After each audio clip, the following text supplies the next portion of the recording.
You know, we talk a lot about the rule of law, but what we should focus on is the force of law. The rule of law is about order. It keeps legislative powers away from abuse. It's designed to prevent tyranny. It ensures that Lady Justice remains blind.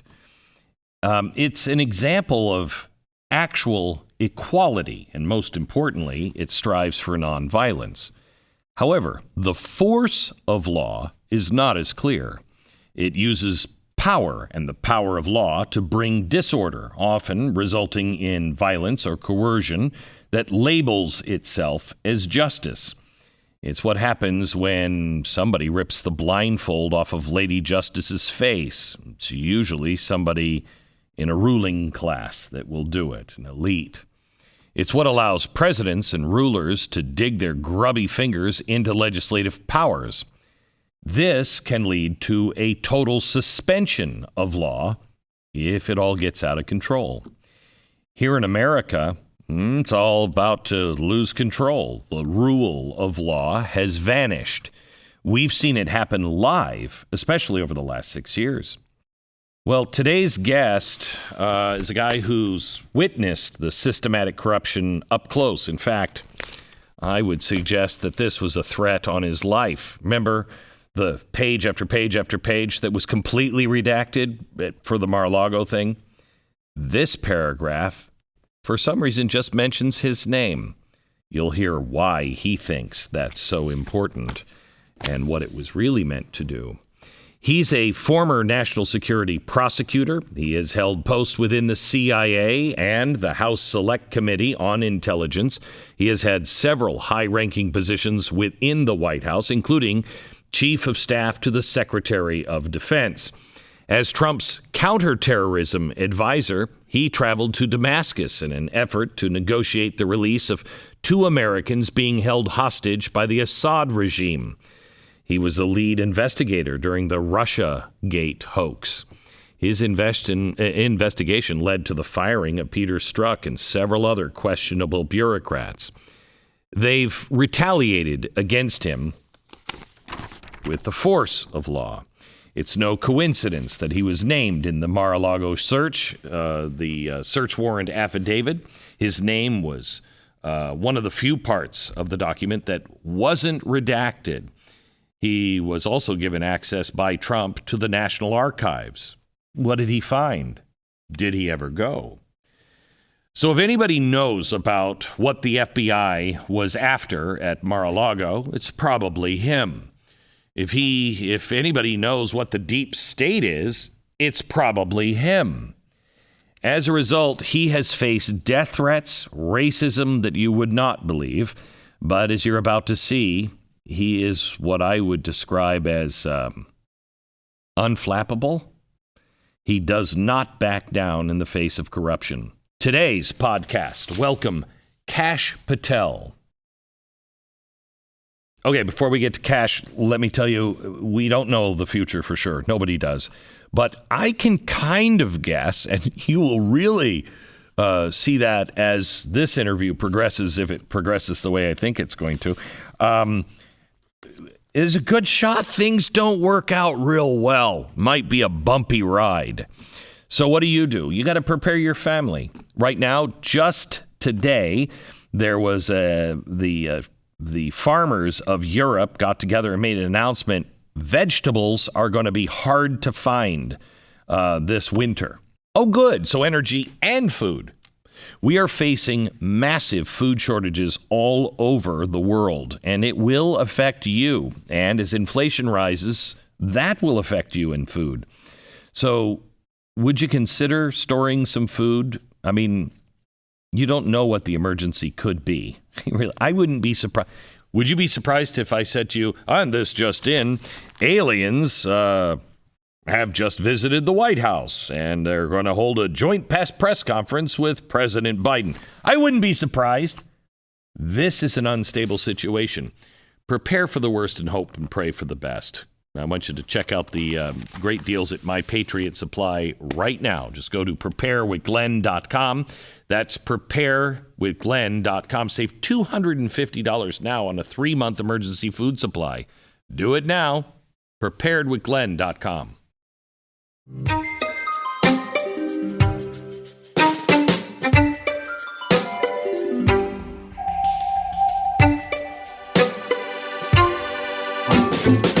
Kash, welcome to the program.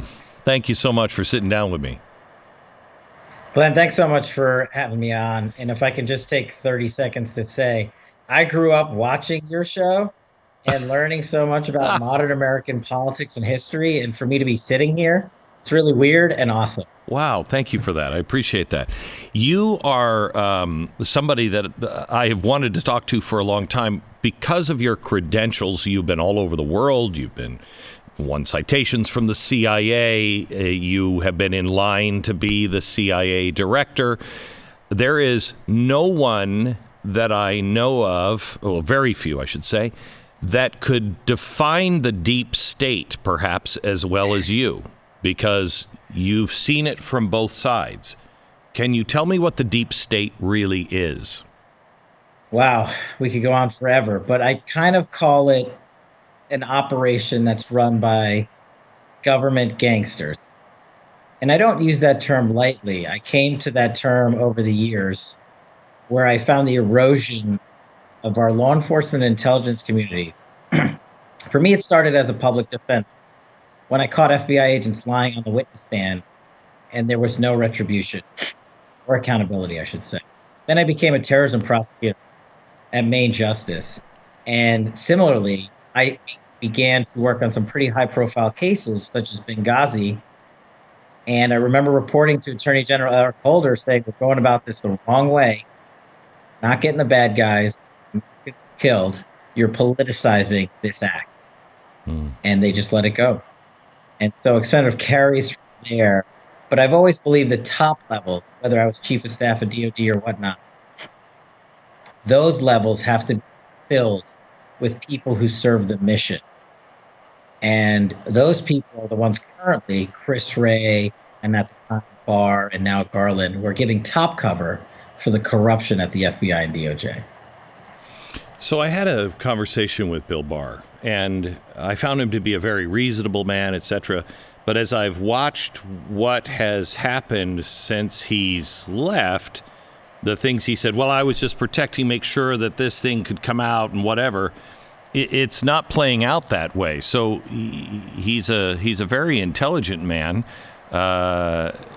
Was he part of the deep state, or was he just naive? No, you can't be a two-time attorney general and have the accolades and acumen that Bill Barr does and be naive. You are part of the cover-up if you don't help expose it. And look, let me just give you one example. As the chief investigator for Devin Nunes on Russiagate, where we exposed the corruption about the lies to the FISA court perpetrated by DOJ and FBI who are willing to sling false information for political witch hunting purposes. We exposed that. Then we took that information over the course of years and we showed it to Bill Barr when he was the attorney general. And we said, look, we know we did that to Rod Rosenstein too. And we said, this didn't happen on your watch. Help us clean it up. We did the same thing with Chris Wray.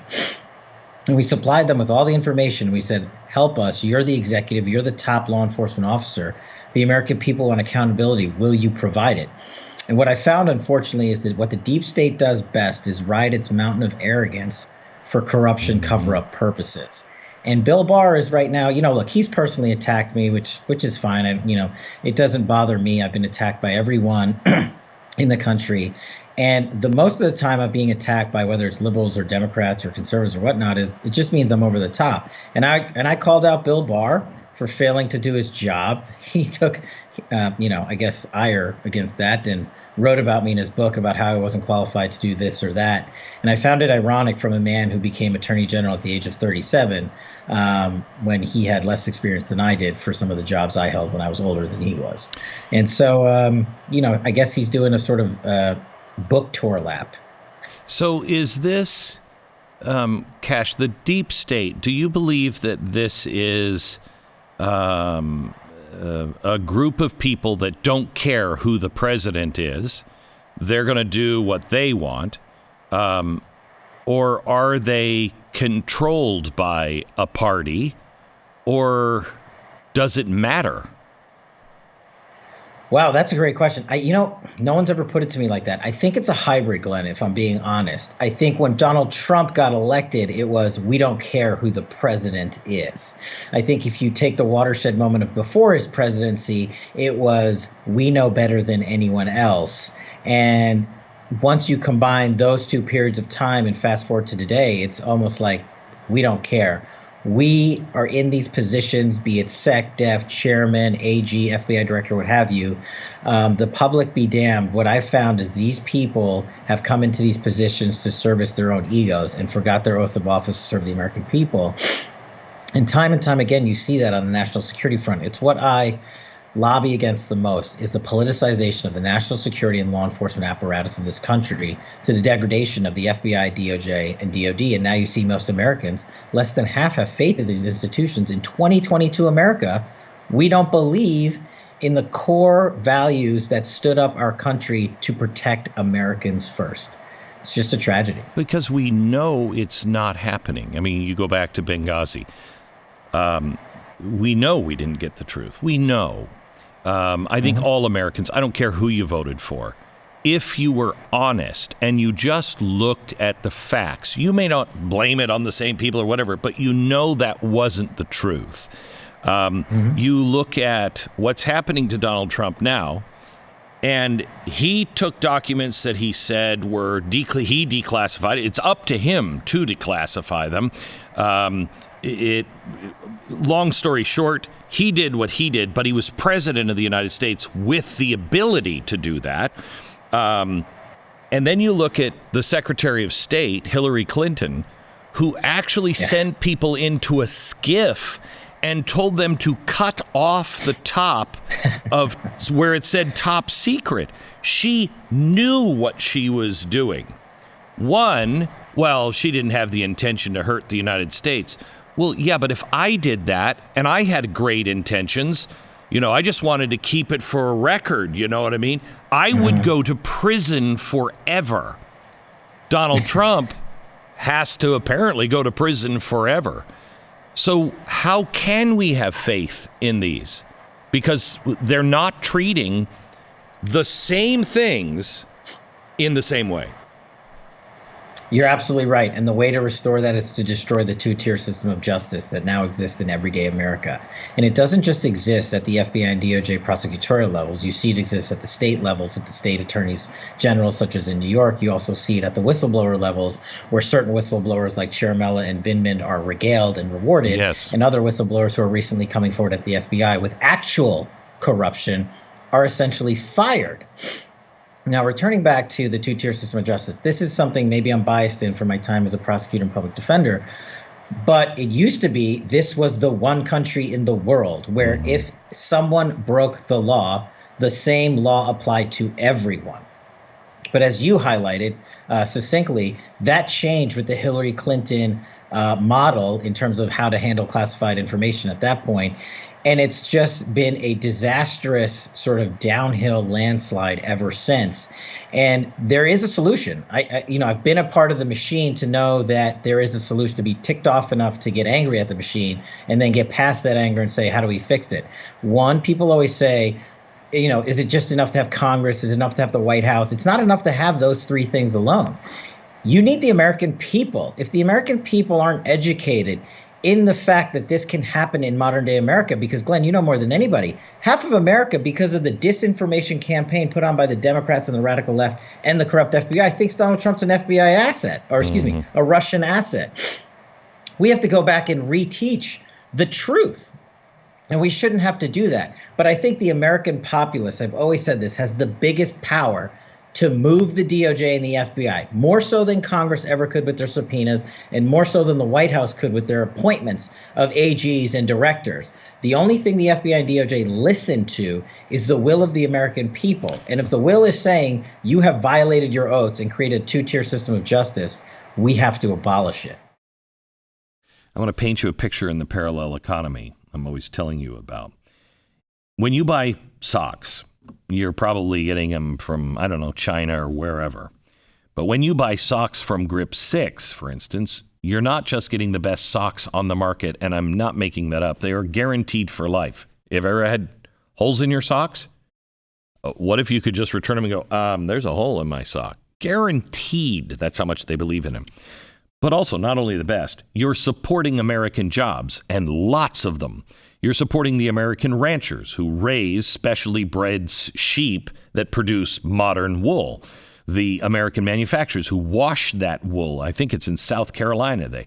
They process it and then weave it into socks with new technology to keep your feet warm in the winter and cool in the summer.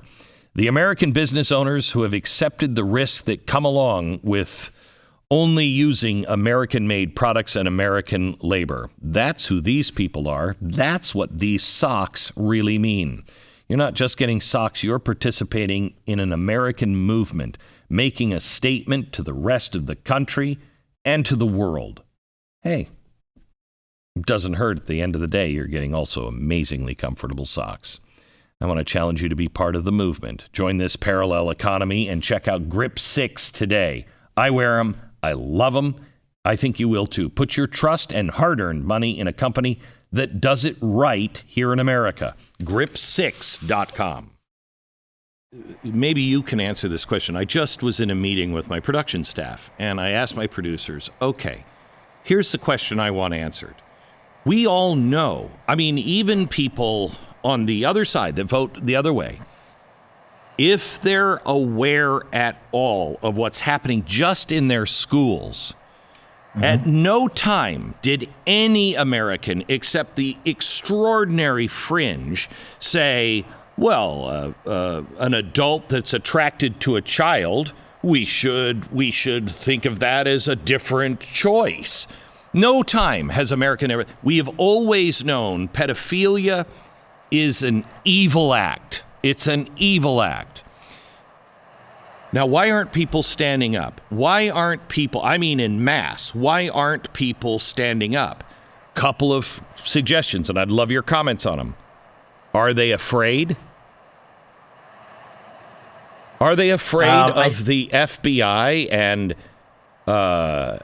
because I know for the first time,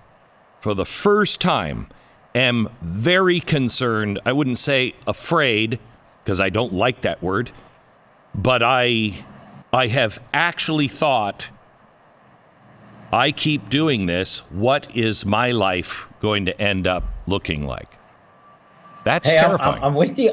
I'm with you on that. And you're right. I don't like the word being afraid or terrified, especially when it comes to standing up to corrupt government activities. And I think the answer for this lies in basically the following. Look, I'll just give you one example to extrapolate on your point.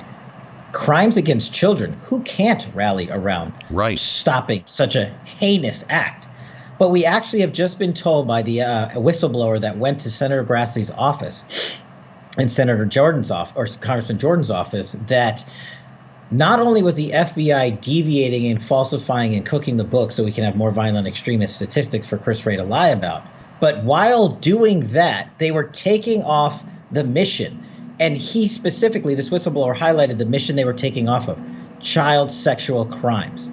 Our FBI, instead of investigating these crimes in the field, is being controlled by Washington headquarters to supply false information for a radical left headline that Joe Biden and the media can trumpet out. Now, yes, people are afraid because when they speak up, there's retribution if you speak up for the right things. Taking on crime, reducing the opioid crisis, securing our border, making gas cheaper. And they've seen what happens to guys like you and me and, Trump. We are assailed nonstop. You've had death threats. I've had death threats. Who needs that? We've had heinous racial slurs thrown our way. And these are all coming from people who said we were the evil. Right. But let me take what you just said and add to this. I really don't know, Kash, if Donald Trump said today, you know what, I'm just going to play golf for the rest of my life. I'm not interested in politics. I don't think that would be good enough. I really think these people will not stop until there's a perp walk. And that guy there's been more investigations on Donald Trump by all of the organizations around the world, all of the CIAs and the MI6s all around the world, or MI5, that have done their investigation, and honestly, not an honest they weren't like, bring me the truth. They were like, get him. If they have to file a case in a civil court after 3 years of investigation again, this guy is clean, and they will not be happy until he is on a perp walk. Do you agree with that? You're absolutely right. And you're right. It's not enough just to get Trump. Trump is at the top of the pyramid. But you've seen what they've done. They falsely go after people in Trump's circle and set them up and frame them. Michael Flynn, just to name one. Yeah. And these individuals have to spend years fighting the deep state that we talked about, who hid his evidence of innocence, which when I was Deputy Director of National Intelligence was able to find and declassify. And oh, by the way, the deep state came in and threatened me then and said, national security will be destroyed and sources will be killed. And I said, we can do it in a smart way. And isn't the innocence of one American more important than your bogus concerns of national security? And so, I learned and lived in that sort of cauldron of taking on the deep state. But they're the ones that are coming after Trump full bore. But they're not just coming after him. They're coming after everyone in his universe. So why? Everyone he ever talked to. So why? I personally think it's because the deep state is all for a reshaping of the Western world, ESG, the World Economic Forum, that they are knee-deep in all of that. They're also knee-deep in corruption and money, and God only knows what happened really in Ukraine. So you've got all of that. I think that's why they were trying to stop Donald Trump, because he wrecks all of their plans. What else would it be? Why do they hate him so much? I think this is a great way of looking at it. I think for me is the following: they hate him because he accomplished what they were campaigning on for decades in a couple of short years under the marking as a Republican conservative leader in the United States of America. And let me just unpack that a little bit. What I mean is, he ended the forever wars. I had a part in that when I was chief of staff at DOD. Just to name one thing, he put America first and secured the border. These used to be initiatives that were lauded by the liberals and the Democrats. They didn't want to send our young men and women off to fight forever wars and be killed in Correct. them. The Ukraine is just another example. But look at if you juxtapose Afghanistan and the Ukraine, look at who now is cheering essentially war in the Ukraine. It's the people that just hated on us for 20 years of Afghanistan. Yes. So the reason I think they hate Donald Trump is because he was the only human being who came in and literally took policies they stood for but couldn't accomplish or didn't want to, because once they did, they'd have nothing else to do, and made him his, and convinced people in the Republican side that some of these situations that we had in Afghanistan, we had the wrong view in. And look, I was some of those guys in some of those situations. And I can admit that I was wrong on some of those instances. And President Trump and I have had many arguments about it. But at the end of the day, I think that's why people hate him so much, because he did what they said they were going to go to Washington to do and tried it for 20 years. And he comes in and he does it in essentially two, because the first 2 years of his administration were marred by, the Russiagate scandal and him being Putin's crony. Let me just stop here while we're on foreign wars and talk to you a little bit about Ukraine. Yeah. I just feel like, for the very first time, America is itching for a war. I've never seen us, we've done clandestine stuff. Everybody knows if Russia's in a war, we're there supplying stuff, but we don't say it. You know what I mean? This time we are saying, oh, by the way, we're sending over 1,500 more tanks, and we got some drones. Look at these great drones. We're sending them. We are antagonizing, and we're sending all of this money over to the most corrupt country in the world. No accountants are going with it. There's no accountability. It was totally corrupt with the Biden administration or the Obama administration with Joe Biden and his son over there. God only knows what is happening. It's helping collapse our own currency. What the hell is going on?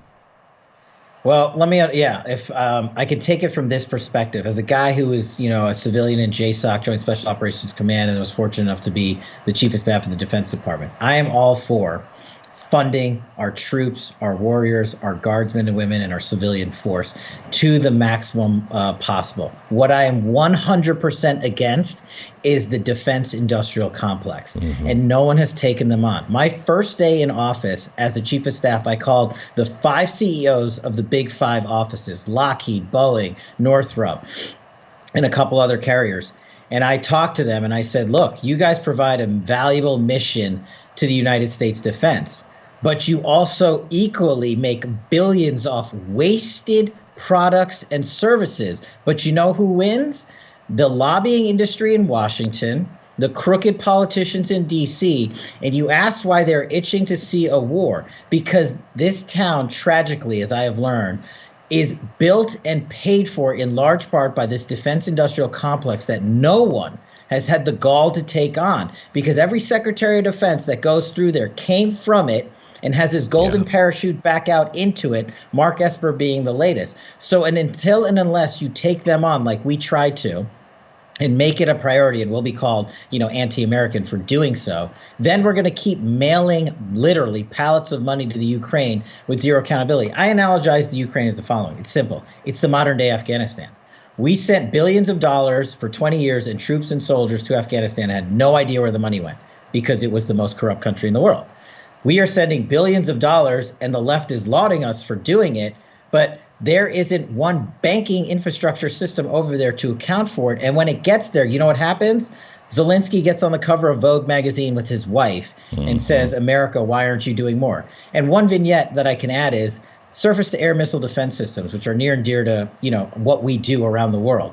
We gave the Ukraine 7 years worth of our supplies of surface-to-air missiles. Let's just put that in perspective for your audience. It's going to take us 7 years to restock that supply which we gave away in the Ukraine. Why?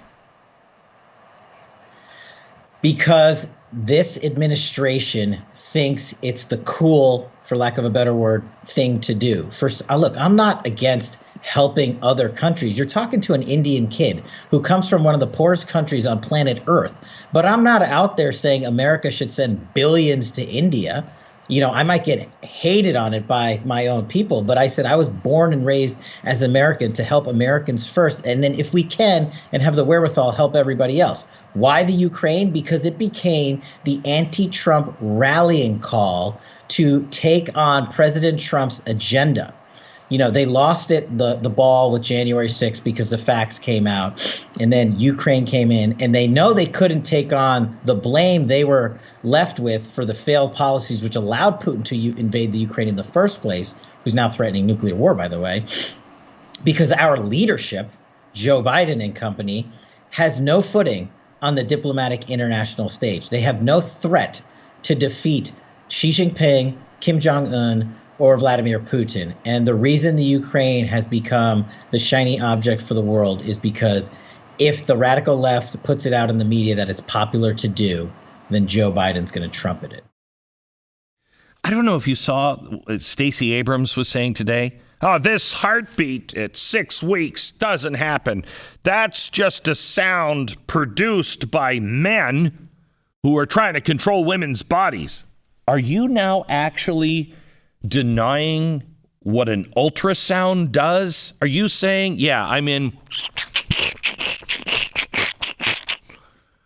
record that, put it in a magic box, so when you put that gel on that belly, you just have made by men? What, are you nuts? Here's why she had to discredit the ultrasound. She had to discredit it because you moms will pick life for their child once they hear that heartbeat at a rate of about 80%. 80% come in, they want to abort, but they hear the heartbeat. They get the ultrasound. 80% of the time, they switch. You know how remarkable that is? I want you to be part of a movement. I want you to dial pound 250 and say the keyword baby. Preborn.com is they're the people that are the biggest competition, if you will, with Planned Parenthood.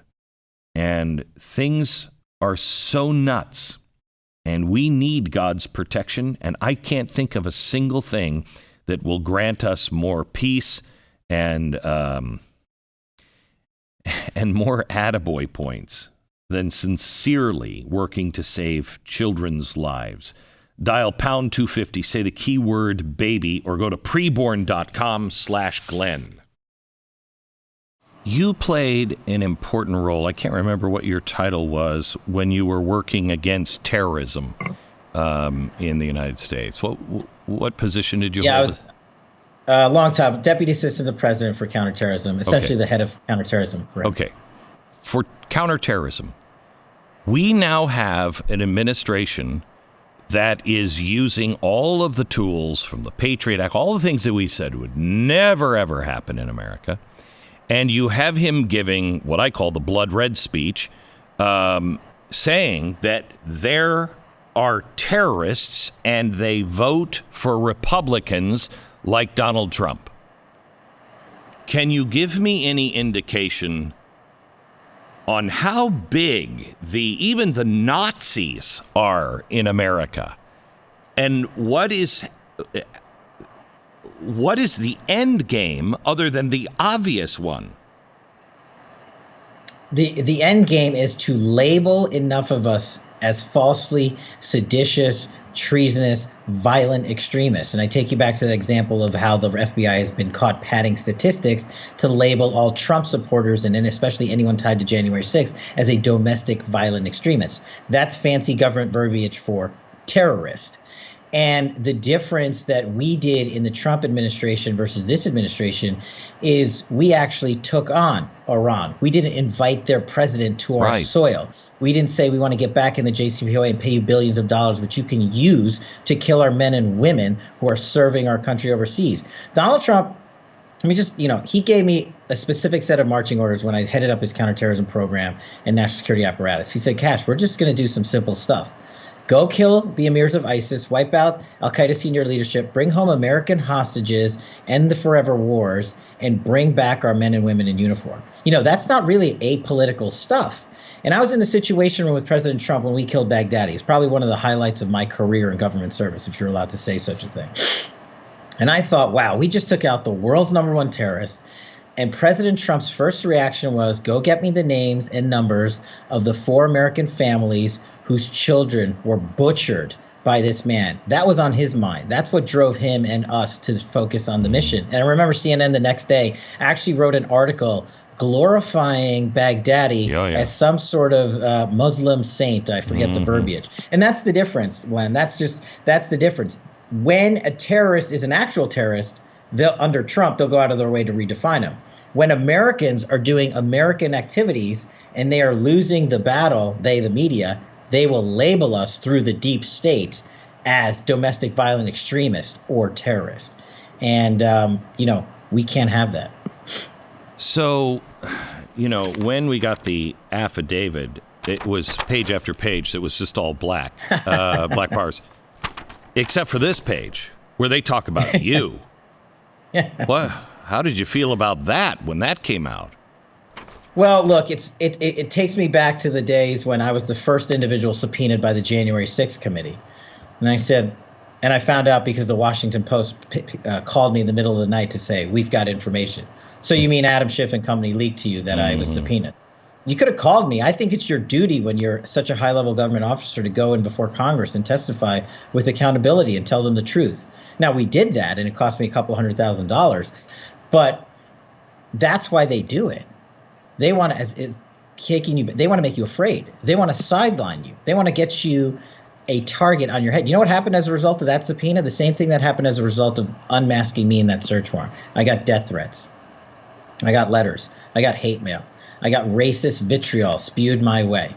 And as a former prosecutor, talking about the search warrant affidavit itself, there is no reason, and also a violation of every rule of law we are taught at DOJ, to name me and my personal information. It added no value to that search warrant for the public to see, except one.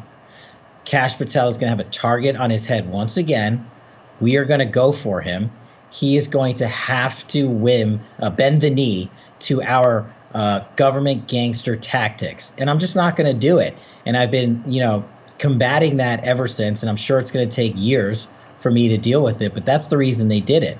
Because I was the Russiagate guy, because I was Donald Trump's national security guy, because we had successes in both, because I was the guy that exposed the truth about January 6th when President Trump actually authorized federal military uniformed officers to come in and assist. They keep putting a target on my head. And I said, if I did something illegal or lied about something, you should hold me accountable, 100%.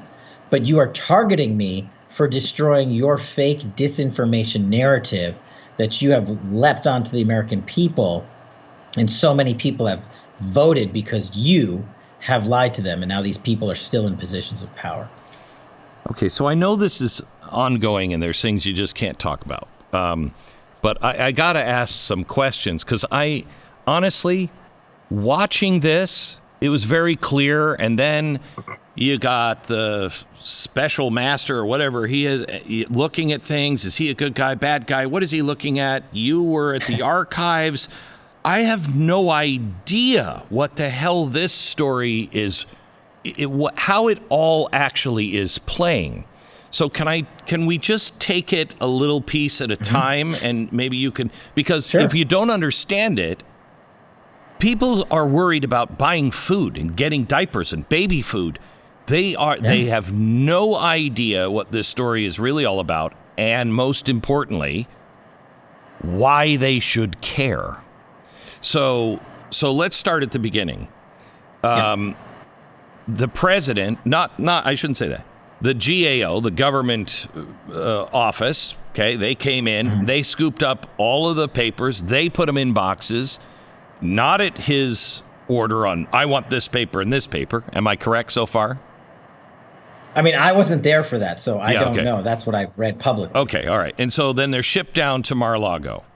And this happens with every president. Every president has gone through this because it's all in his stuff and we got to sort through it. Tell me what happens after that. So you're right. The simple process, agnostically speaking, for every president is when a president leaves, he maintains a legacy security clearance. And he is, as he should, Obama should, Clinton should, Bush should, so should Trump's uniform application of the law, because they are former commanders in chief who are called upon by companies, by government officials, by overseas officials for advice and consultation, because they are one of the only people in history of the world that have ever held that position. So once those and look, Obama, for instance, has 30 million documents still in his possession somewhere. I'm the one that's going. This has been argued they're argued all the time because you have a presidential library. That's mainly why people will fight over it at the end. That's why Obama, I want this in my library. That's my history and belongs there, not at the National Archives. And usually they skate. Usually it's not a problem. Well, you can also have guys like the guy in the Clinton administration who went into the archives and stuffed things in his pants. Sandy Berger. And walked out and destroyed some. Nothing happened. Right. And then Bill Clinton has tapes in his sock drawer, which I will actually argue that he, as a president, claimed those were his personal records. He has an absolute right to have them. And if he doesn't want to release them, it's a problem for accountability, but it's not illegal. And that's where people get confused. They're like, because no one ever pays attention to this boring book moving stuff, right? We're moving papers at the end of the administration. Who cares? Well, they care when it's Donald Trump, right? When it was Hillary Clinton, who literally, and by James Comey's own statement, actually moved classified information over 100 times in a sequence, but got a hall pass because he said she was reckless. He, by the way, James Comey, hijacked the decision from the DOJ. I was a national security prosecutor there at the time. I was infuriated at that and broke the law in doing so.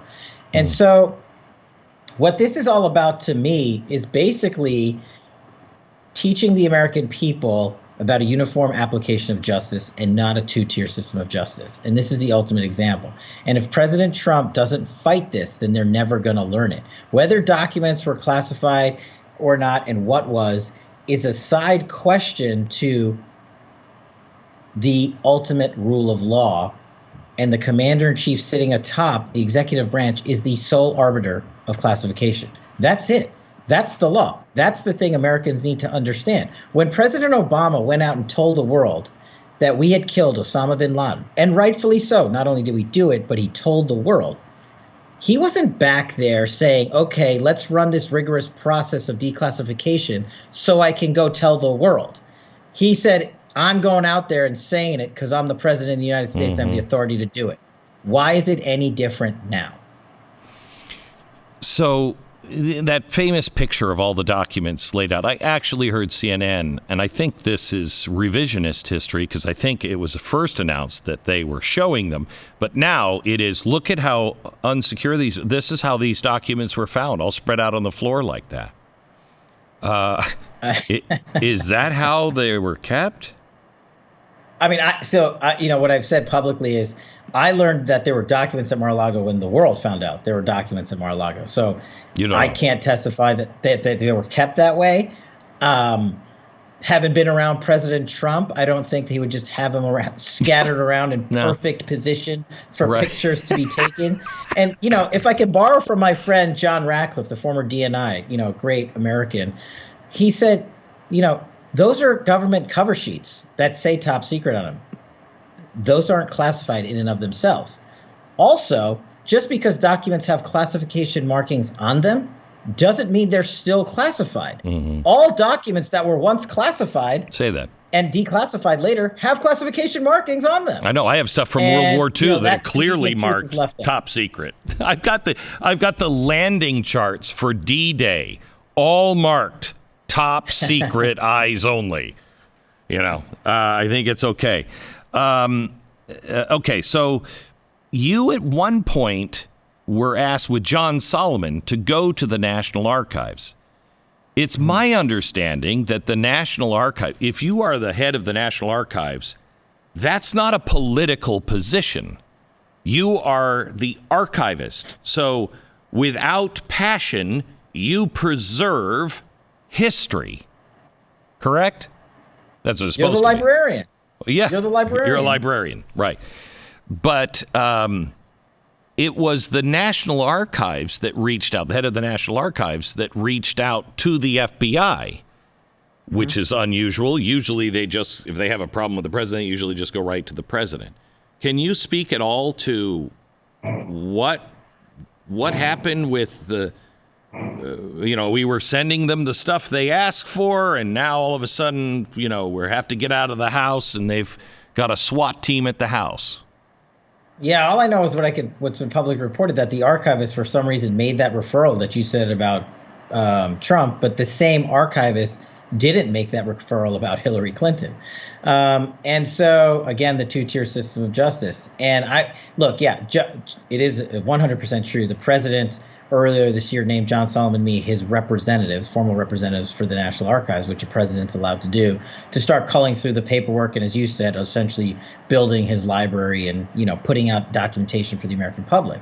The fact remains, they've never let me go down there, nor has John Solomon been able to go down there. And they won't let a member of the press and somebody appointed by a former president go in and see the documents from the White House? As representative, John's a representative too. They won't let us there. They won't let us in. We've been trying to do it the right way for months and communicating that with them formally and asking them nicely. And, some of these details will probably intertwine into the ongoing stuff, so I won't get into them. But basically, we've gotten the Heisman, and we've said, with cute government language and a new excuse every day once we overcome the previous excuse. And the sole purpose of us going down there was to go and identify documents that should be made public for the American people, which, that's not criminal. But of course it is if you're doing it on behalf of Donald Trump. If you're one of the millions of Americans who suffer every day from pain, listen up. There is hope, and it comes in the form of Relief Factor. Every day, I'll see testimonials of people who have tried Relief Factor for their pain and gotten their life back. I just got one today. The woman said she was in so much pain. Gosh, I was trying to remember what it was. And she was a young person that had all kinds of problems and pain. She couldn't take it. Her husband said, "Will you try this?" She did. She's now walking comfortably every day. She said, she had just been on it for 2 weeks. She said, "I haven't had the pain that I've lived with almost my whole life." Just try this. If you're in pain, please just try this. It's Relief Factor. It's a natural way to reduce inflammation. It hits your body in 4 different directions to stop inflammation. Just try it for 3 weeks. Get the 3-week quick start. It's $19.95. 70% of the people who order it go on to order more. Why would you do that unless it works? If it's not working for you in 3 weeks, it's probably not going to work. It's a natural way to get your life back. It's relieffactor.com. That's relieffactor.com. Trump did declassify one of his last things, declassify all of the stuff on Russiagate and all that crap. But it didn't come out. Is that what he is thinking is at the archives, or is that what he had? Do we know? I don't know. I wasn't there mechanically at the end of the administration or had any knowledge that these documents were there. But I mean, the things that he wants to make public, is that what that's obviously what you guys were tasked to go find. And were those documents made public at any time, or are there more things, other shoes to drop that, again, the deep state is standing in the way, protecting? Oh, I see. Sorry, I misunderstood. So let me give it to you this way. So when Devin Nunes and I did Russiagate, we uncovered a swath of documents that we wanted out there for the public to see. And we have always said over the years, we only got out about 60% of the documents. So why weren't the rest ever turned over? Because they were blockaded, obfuscated, and deflected by the deep state. And even a lot of President Trump's appointees were involved in the process of blocking him because it exposed more government corruption. So I believe those documents exist because I, at one point in my tenure in Congress, had seen them. And we had been seeking their public dissemination lawfully ever since. That is Devin and I. So I think that's what President Trump was going after. And I've said in the media in the past that, President Trump was one of the most, transparent presidents in U.S. history. And, it's no secret that he issued even a tweet, I think in October of 2020, where he said every Russiagate document and every Hillary Clinton email document is hereby declassified. Why they weren't put out? That answer lies with the deep state. So, hypothetically speaking, Donald Trump runs, he becomes president of the United States again. I've asked him this question. Are you able to do it? I mean, the entire system is set up to thwart you or anybody like you. And he said, I can't do it with the same Republicans I had last time. That's what he told me. Can one man in 4 years even make a real dent in this? Probably not most men. Him, yes. Because I think he learned, one of the most important lessons during his first term, that even though you should be able to trust government officials, especially high-level career officials, you no longer can, because they are the deep state. And we have to bring in, and I think that's why he's so tirelessly campaigning for a change in the representation in Congress and the Senate come this November, because that's part and parcel of him accomplishing his America First agenda should he decide to run and win again. The second thing that has to happen, it's not just Congress. You have to appoint people, not just to the cabinet secretary level positions, but the chiefs of staff, the deputies, the undersecretaries, and so forth, at Treasury, at State, at DOD, at CIA, at NSA. All of these people have to be appointed after a careful selection process, not to be loyal to the president. People always, conflate these two things, but to be loyal to the job that the commander in chief has lawfully outlined you to do, which is follow the rule of law and his duly elected capacity as president and carry out the border enforcement mission, the countering narcotics mission, the overseas mission on taking out Russia and China and Iran and things like that. So we can go on for days about individuals that intervened in that process because they thought they stood above the president. And of course, the media lauded them for it. And then you got to restore the heart of it all is you have got to go in there and clean house at DOJ and FBI and prosecute those in the positions of power that broke the law. I think it's possible. I know it's a long shot, and Vegas probably isn't taking those odds, but I do think it's doable. I watch this, and I have been in situations myself where my wife has said, good God, we're living like a mini Jason Bourne movie here, because this stuff it's real. Yeah. It's bizarre when you see it yourself. It's bizarre. You only see it in the movies. Mm-hmm. But there is so much money, so much power, and so many people that are exposed. How do you live through that? And I mean, actually, how does Trump, how do other people who are fighting, how are they not just liquidated in some accident or whatever that we've seen in movies, or is that just the movie? Hopefully it's just the movie, because I don't want to be liquidated. Yeah, I don't think either. President Trump does either, and I don't think you do either. I think what we find, and I'm not going to speak for you, but I know what I find when I go around the country, and as you often do at speaking engagements, you see the change in the American dynamic about the people that are there and the things that they are saying and talking about. And I think our messaging campaign is finally getting through to them in terms of educating not just the youth, but the adults. And that energizes me. When I go to Arizona or Nevada or Florida or California, New York, or wherever, and I see these people and they come up to me and say, it's not that you need their thanks, and they're not giving it insincerely, but they tell you specifically why. Mm-hmm. And they tell me it's because you and Trump and so did X for our community, or did Y for the military, or helped bring this hostage home to our state after she was gone for 5 years.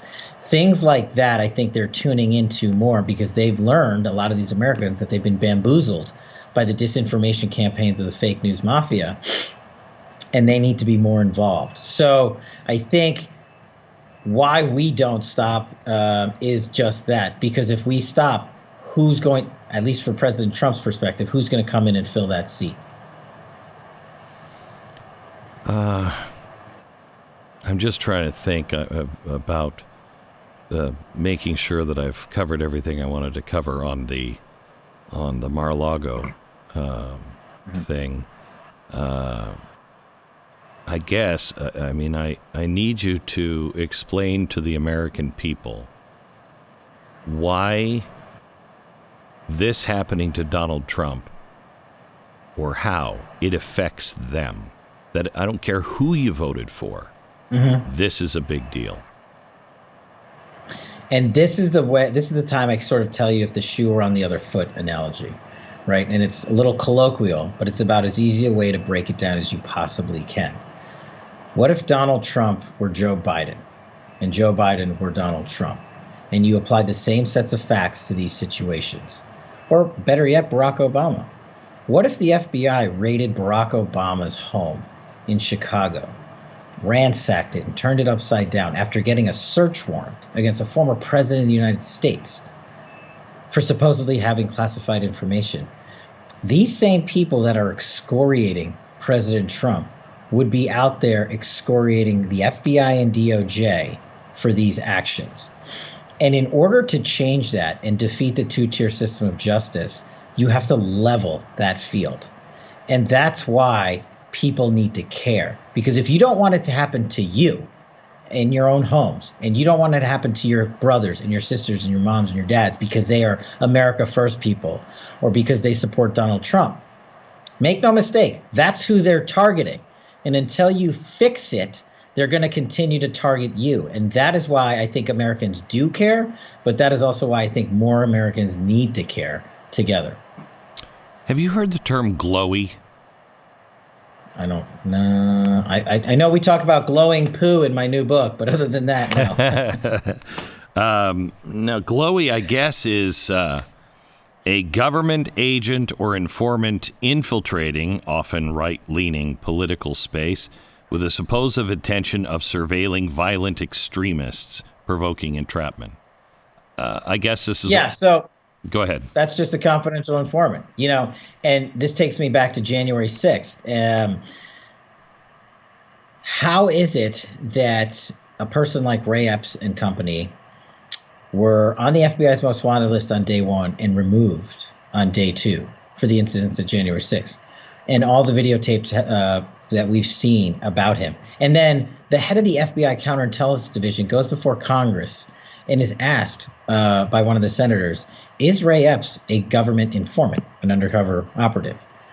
She doesn't say no. She doesn't say that would never happen. She says, I am unable to answer that at this time. You have your answer. So what do you want to call them, glowies or government informants? They do use them. They used them in the Whitmer prosecution, which resulted in a hung jury and acquittal for half the defendants up there. So they are being used, I think, to target political operations. And it's another constitutional oversight role that Congress has to get the documentation out for, especially on January 6th and the likes of Ray Epps, to see who in the FBI knew and who ordered it and why they covered it up. Let me ask you some questions and just tell me the biggest lesson you learned or the shock that you just did not expect in each of these categories. 1, the media. The hate, the outright hateful lying from when I was a congressional staffer through my tenure in the Trump administration to now. I thought and knew the media could be dirty, but I did not know they could be so hateful and vindictive and vengeful and would lie about it just to get their way. Big tech. The biggest corruptors in the United States of America and the world. How do you mean? Facebook, Twitter. Let's go with the U.S. first. Facebook, Twitter, and whatnot. We've now found out, no surprise, as Devin and I started to unveil way back when, that Facebook had been approached by the FBI to assist in disinformation operations, especially when it came to the Hunter Biden laptop.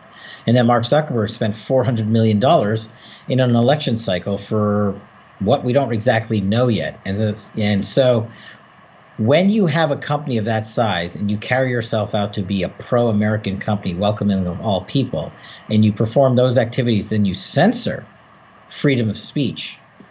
Those are the biggest threats to American democracy because they are the ones that get the message out more than anyone else. Now, when you switch to overseas, look at what China has done with big tech. We took on TikTok for a reason and shut them down. It's now been proven that the reason we shut them down was because they were selling your information to the Chinese Communist Party so they could target Americans. This is what big tech is allowed to do under this administration. Could you explain that? I say this to my family that's always on TikTok, and I'm like, you're out of your mind. What are you doing? Oh, it's not going to affect me. Could you just explain what you just said? Yeah. Look, and I'll speak to it from my role as the Deputy Director of National Intelligence. China and Russia are always looking to get our stuff, our intelligence, our personal information. The average person.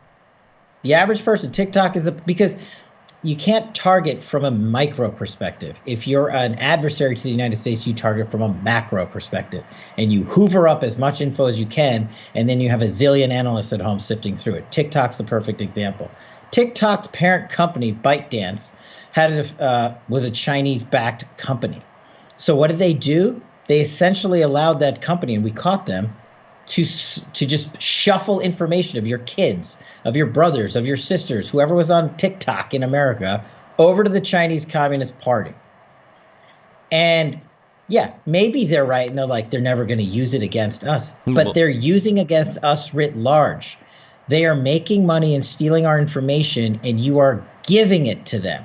And and if it doesn't directly impact you, it will impact your neighbor or someone you know. and if you think like the Chinese, who always think years in advance, that child grows up to be the president of the United States. Exactly. They know that child inside and out when they become the president. And it's not just the publicly available stuff, it's their private information. Correct. That's the most consequential. Well, like what private information?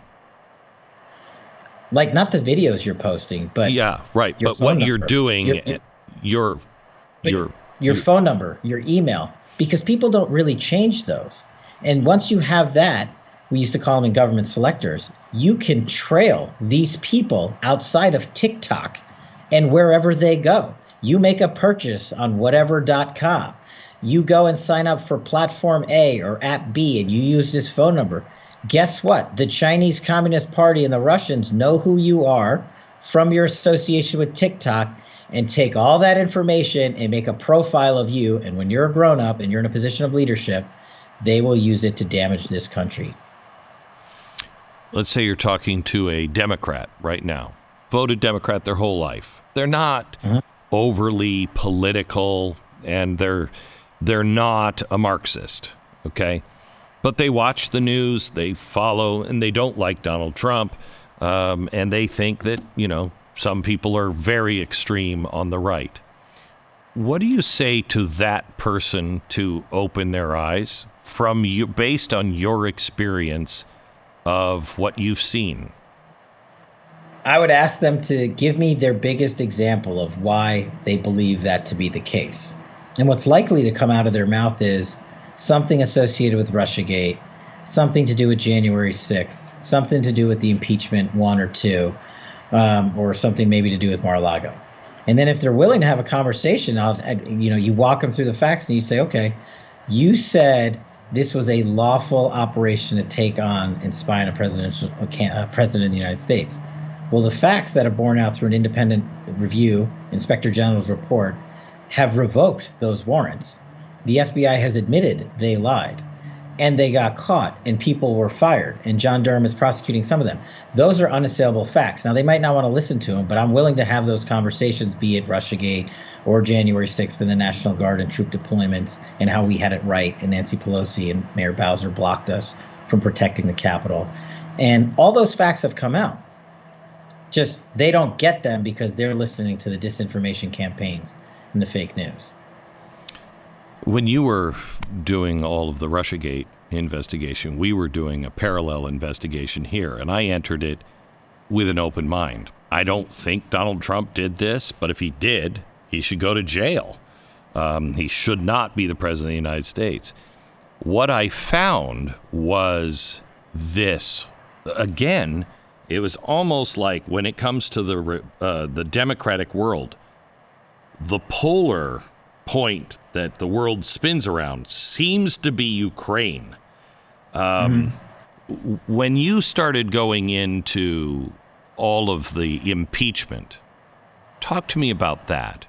What shocked you? What should people know? And what does that feel like? Well, it's pretty brutal to have your name falsely thrust into a presidential impeachment in the United States of America. And let's unpack that. What happened? You have a whistleblower in Eric Ciaramella and his buddy Vindman who comes in and makes up a complete falsehood so that they can then go into Congress and say, we're whistleblowers, make sure nothing happens to us. President Trump is making side deals and quid pro quos and criminal activity with the Ukrainians. Then you bring in Fiona Hill, the lady who I say basically is the epicenter of Russiagate, because she not only hired Igor Danchenko and introduced Christopher Steele to the DOJ, and we can get into all that later, but she goes out there and says, to the effect, I'm quoting, Kash Patel had these private meetings with President Trump on the Ukraine. Who? She had to admit to the world under oath during the testimony that she had never met me, she had never spoken to me, and she could not identify what meeting she was talking about because she wasn't in it, because it never took place, nor did she know anyone that was in it. So when you get thrust into something like that, and I have ongoing defamation suits as a result of that against New York Times, Politico, and CNN, because now half the world, or more of it, thinks I'm some sort of guy that was conspiring with Donald Trump to commit treasonous criminal activity with the Ukraine. And then once we debunked that, the Democrats and the radical left went on to their next iteration of whatever they were going to do, which was January 6th. And, again, I found myself in the hot seat just because I was chief of staff of the DOD then. And similarly, I said, well, let's challenge your narrative with the facts. And they never want to have that conversation. Hostage negotiations with some of the worst countries in the world. What is that like? It's some of the most gut-wrenching and some of the most rewarding work I'll ever do. President Trump brought home 54 American hostages. You don't and hear detainees. That. You just don't hear that. That's more than every president before him combined. What I tell audiences, think about if someone in your community, let alone your brother or sister, was taken, they were gone for 2, 3, 4, 5 years. Wouldn't you want them to do everything they could? And that's what we did. He said, go bring them home. Bring them home from Iran. Bring them home from North Korea. Bring them home from Turkey. Bring them home from Afghanistan. Bring them home from Syria. I was the first government official in a decade to go into downtown Damascus and meet with Bashar al-Assad's #1 guy and demand the release of Austin Tice and other American hostages, because I promised his mother I would. And that was a multi-year process in the making just to do it. And right before I left, they said, are you sure you want to go? It's Syria. You don't have to go. And I said, not going is failing the mission you signed up for. If something happens to me, so be it. But the mission is bringing home Americans. Now, we didn't bring home Austin Tice, tragically, and I don't know the status of that situation. But, I've wept with these families. Kayla Mueller's family, the Sotlofs, the Foleys, the Kastigs. We never got their kids home. But we got them a little bit of justice when we took out Baghdadi, and the president and his team named that Operation 8-14, which was Kayla Mueller's birthday. And if you watch that portion of the State of the Union, it's very hard to stay dry-eyed. I think we have political prisoners here in the United States. January 6th, I can't get information about them. I have no idea how long anybody has been in. I know some are still being held. They haven't had a trial. We're approaching 2 years. What is the solution there? Having done that work extensively as a public defender and prosecutor, we are basically living in a modern day political criminal organization. I have never heard of individuals who are over the age of 60 with little or no criminal record being charged with misdemeanors or low-level felonies being detained, no bond, in the United States of America. And I handled thousands of these cases. And it didn't happen to one person. It happened to dozens and scores of them. And unfortunately, we haven't seen any courageous judiciary officers, judges, come in and take these cases on and say, what are you doing, DOJ and FBI? And the only way to fix it is, and I'm afraid it's going to be too far down the road, is until you change the DOJ and FBI, because they're in charge. They're bringing the prosecutions. There's nothing to shut them down. There's nothing to turn them off. And what people are doing in these dreadful situations is being forced to take plea agreements just to get out, just to say end it. That's not due process. That's the bastardization of due process. That's what they do in third world republics. We're going to throw you in a cell until you say you did it or did something so we can have our scalp. And, tragically, Glenn, I don't have an immediate solution. A part-time solution is when the gavels switch, you force the FBI and DOJ to put out the documentation substantiating these detentions. But more importantly, you force them to disclose the information on what government operatives were involved, and if people were entrapped. That is a violation of the law. And then you have to go after those guys. Well, I would hope that would happen, but I won't hold my breath for it, but that has to happen. If people don't start paying a price, we're done as a nation. And I mean, we are very close to that edge. So with all of the things that you've done, the roles that you have played, you leave office and you begin to write children's books. I think I know what your answer is going to be, but why? And look, honestly, I never thought I'd be a writer, a children's book author, or anything. But you leave and you try to find a purpose because you want to continue the mission in some way. And my publicist came to me and said, "Look, you're the Russiagate guy. Let's teach this to kids." And I was like, "You're crazy. What are you talking about? That sounds crazy." And then I was like, "Hang on, let's check what's happening.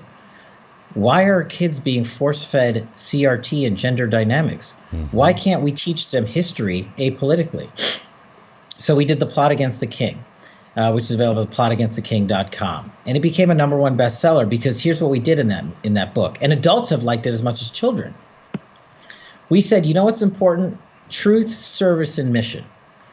And if we can take it and sort of make it a fairy tale, we said in medieval times, we have Hillary Clinton and Keeper Comey and a shifty knight. We're taken in a quest for the truth by, Duke Devon and his sidekick, Wizard Kash. And we had fun with it. But we don't say be conservative or be Republican or be Democrat or liberal. We say the truth matters, do the right thing. And when your government breaks that trust and truth, it's up to you, the kids, the citizens, to become adults and blockade it and correct the wrong. And then we thought it would be a one-off, and it turned out it's now going to be a trilogy because there was so much demand in a vacuum of what I feel is the education space and even the adult space to a certain degree. We just debuted The Plot Against the King, 2,000 Mules. In collaboration with Dinesh D'Souza, we took the two-third rails that the American media can't stand, Russiagate, and election integrity, and we're teaching it to our youth and our adults, and they have lost it. We have been getting hit piece after hit piece, which means we're over the target. And I'm not saying in The Plot Against the King, 2,000 Mules, that this was election theft and that occurred. I'm saying the election was rigged. Hunter Biden laptop disinformation story happened. Now, that's the adult version. What I'm telling the children in that is, if the numbers don't add up, if more people voted than humans exist, isn't that a problem? And it's a threat to our democracy. So how do we fix it? We have to ensure the integrity of our elections. And there are people in the kingdom, as we say, like yourselves, that can grow up to do that work. And so that's what we're teaching him in the Plot Against the King trilogy. And if it wasn't cool enough, we had the country music legend John Rich make a song for our trilogy called The Plot Against the King. And that's out there on Truth Social. And you can get everything at plotagainsttheking.com. It's now become my passion project outside my foundation, where we help veterans and kids and folks have been defamed. This has been my passion project. Who would have thought, Glenn Beck, that I would be sitting here talking about education, never having held an education post in my entire government career. But thank you for letting me. You've quoted many times, maybe unbeknownst, but I doubt it, the Eisenhower farewell speech. But the one thing that you didn't talk about was the educational complex. It is just as bad, and he warned about it. He said, military industrial, then the educational, and then the science. All three of those things, it's now the science, the educational complex. They all have to be examined and shut down. They all have to be shut down. The government should not be in business with these people. So I'm glad you're helping with kids, because that is the future. One last thing. All of the things you've seen, let's say you're not a fairy tale writer, and you are being asked to predict, how does this end? Or what does the next 5 years look like? What would you say? It's going to be a tough sledding. And what I mean by that is, I think we have some relief coming in the midterms. with hopeful constitutional oversight, and probably need something like the akin of a church-like commission to reform the FBI and DOJ from the inside and out. And that's going to be a slow build and a slow process. Then we need accountability in the form of government corruption exposed for the American people to see. That's going to be another lift that the Congress has to take when the Republicans are in the majority. And the ultimate fixes to the deep state, to the corrupt government gangsters, be it the likes of General Milley as a chairman who unlawfully enters the chain of command and destroys the general officer community by putting politicians in their way, and then thumps his chest by drone striking children in Afghanistan after 13 of our service members were killed. Those individuals have to be eliminated from government service forever. And their progeny has also to go. Their mentees, I should say, have also got to go. We didn't talk about the Afghan withdrawal, but it's one of the things I'm most proud of, and I think it's a good place to end. When we were asked to withdraw, we said we'll do it methodically, we'll do it based on the evidence, and we're never going to leave Americans behind. And the proudest thing we accomplished was not one American soldier lost their life during our withdrawal under President Trump. And then fast forward to Biden, and 13 were killed by a suicide bomber that Joe Biden, let out of Bagram when he gave up that Air Force base, American Air Force Base. And the hardest thing I've ever done in my life, Glenn, is stand on the flight line at Dover Air Force Base and do a dignified transfer and tell the families of the fallen that their sons and daughters are never coming home, and we're going to carry your caskets to the resting place. So I say that in the end because that's the thing that drives me the most. And I hope that Americans can take that and say, how do I apply that to my life, whether it's education, science, or service, or what have you? And you can, because if you teach our youth and adults to go forward with that in their hearts, then I think the American cycle can be complete and we can restore this country back to what it was. But it's a multi-year fight, and you're in it. Gosh, you've been in it longer than most I know. And you're one of the greatest warriors we have. So it's been a true honor to be on your show. Thank you for letting me spend some time with you. I know this would, a professional wouldn't do it, but I've already been inducted into the Hall of Fame, so I don't really care anymore. Let me ask you just one more question, because you sparked something in me as you were talking. Donald Trump, I think, reads dictators very well. And people think he's either crazy because he's too strong, or he loves them because he's nice. I think Donald Trump is probably the shrewdest negotiator when it comes to guys like that. I think they fear him because maybe they think he's got a twitchy eye and this guy's not like the rest. He just might do it. Did you ever witness anything like this that you could talk about? Yeah, many times. Let's just put it in the context of China, Russia, and North Korea. Kim Jong-un and his rockets basically came to a halt in terms of test flights in the Sea of Japan, which were a threat not just to Japan, but American interests around the world if that madman launched a nuclear weapon. China and the CCP and Xi Jinping never threatened to invade Taiwan and upend diplomacy there, or rock the boat too much in the South China Sea. And Vladimir Putin didn't invade the Ukraine during President Trump's watch or even threaten it. Those aren't three geopolitical coincidences. Those are three examples of America with a leader on the global stage that our foreign adversaries and allies respect and somewhat fear. And whether it's the twitchy eye or the swift actions, what I can tell you is being in the Oval Office, to Air Force One, to Marine One with the President Trump, is that he was never one to shy away from swift action to protect American interests. And that is the message he relayed to every foreign ally and adversary. And we don't have that anymore from this White House, tragically. And I'm rooting for him. I want this White House to stand up and take on our world adversaries because America is hurting. People think that I have the wrong message, that I'm just a hater of Joe Biden. I'm cheering for his national security success because it is America's success. But it's not coming, unfortunately. Kash, thank you. We'll talk again. Thanks so much, Glenn. You bet.